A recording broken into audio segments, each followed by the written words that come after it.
Today is Thursday, February 24th, 2022. 22 days ago, Amir Locke, a 22-year-old black man, was shot and murdered by Minneapolis police officer Mark Hanneman. It has been 22 days since he was murdered. Mark Hanneman still has a job. Mayor Frye has not apologized. Mayor Frye did not attend the funeral. Interim Police Chief Amelia Huffman still has a job. And Amir's name was lied upon repeatedly, day after day. And this is not in a vacuum. It was a few years ago, Minnesota was rated as one of the most unwelcoming states in the country. The top two demographics that would leave are people that look like the brothers right behind me and people that would come in from out of town wondering what the hell is going on. The disparity here is rock bottom in education, law enforcement, employment, and look no further than the brothers right behind me to tell you about it. Somewhere there is a black boy on the other side of a door in the principal's office wondering why. Somewhere there is a black man on the other side of the bars in Stillwater wondering why. And Minnesota gives no answers. You can give an objective answer, you give a subjective answer, but what Minnesota does is it dismisses it. Race what? Racial disparity who? George who? You turn up for an international movement and then you shut down because it's winter and a young black man was shot in an apartment who was not a suspect.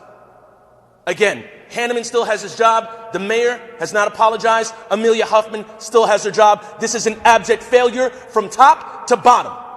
And the Minneapolis City Council before May 25th, 2020 would have thought that BLM stood for Bike Lanes Matter until afterwards. And the new City Council has an opportunity to do better. The mayor had many opportunities to do better. And he has abjectly failed on all of them. Late 2020, he told us that no-knock warrants, he was doing the work. And he was banning them.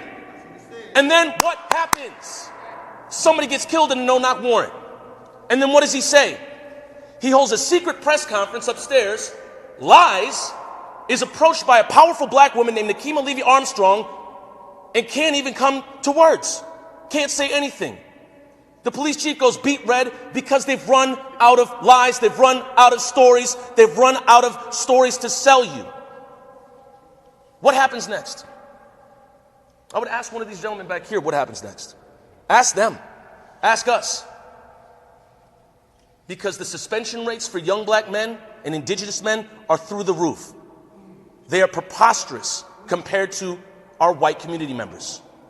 South of 38th Street, there is no police precinct.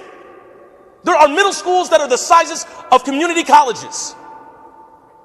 You want to put police precincts on the north side, under-resource it, underfund it, neglect it, and then the mayor only shows up when there's community violence.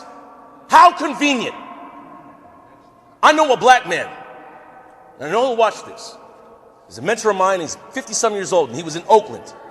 And when he grew up in Oakland, grew up in poverty, and it was an idea of his to rob a bank one day because he thought that that's how he was going to get by. Now you pull a white kid out of Kenwood and take 10 of them and ask any of them, have you ever thought of robbing a bank? Have you ever thought of getting a gun? Have you ever thought of stealing to get a meal the next day? What do you think the answer is going to be? This state is so backwards, it is selling you BS and hoping that you'll feed off on it. They're hoping that the winter is going to continue and be long, so nobody's going to go out into the streets and hurt any of the precious property because it's been property over people since the beginning, since the colonization of this damn country. Let's just be realistic.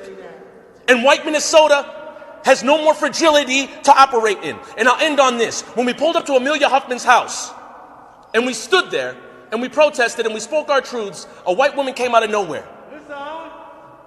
She did the same thing that many of the news outlets did here. Star Tribune, their headline was "Man Shot, Killed by Minneapolis Police During Search and Armed." Picture of the gun they showed. WCCO, their headline refers to Amir as "Man Holding a Handgun." Gave out the same lie, said that he was pointing it at police. Pioneer Press, first line of the article states that Amir had his gun pointed at officers. No, he didn't. KSTP, pictures of the gun, repeats lie that Amir was pointing a gun at police. And they hope that people eat this up. And this white woman approached us standing outside of Amelia Huffman's house, and she said, "What kind of gun did he have?" That was her only question. That was the only thing going through her mind. And as people approached her and said, "What does it matter?" she then shouts, "I feel uncomfortable now. I feel uncomfortable." And my answer to that is, if you feel a little bit of discomfort, what a fortune that must be. In light of black men losing their lives, being lied upon, having their character attacked, the standard to become a police officer in this state requires less time than it is to become a hairstylist in this state. And that's no dig at hairstylists. That's just saying that police hold the lives of community members in their hands. The standard should be higher, because the standard to be a black man, ask anybody behind me, it is far higher than it is to be a police officer, let alone the mayor of this damn city.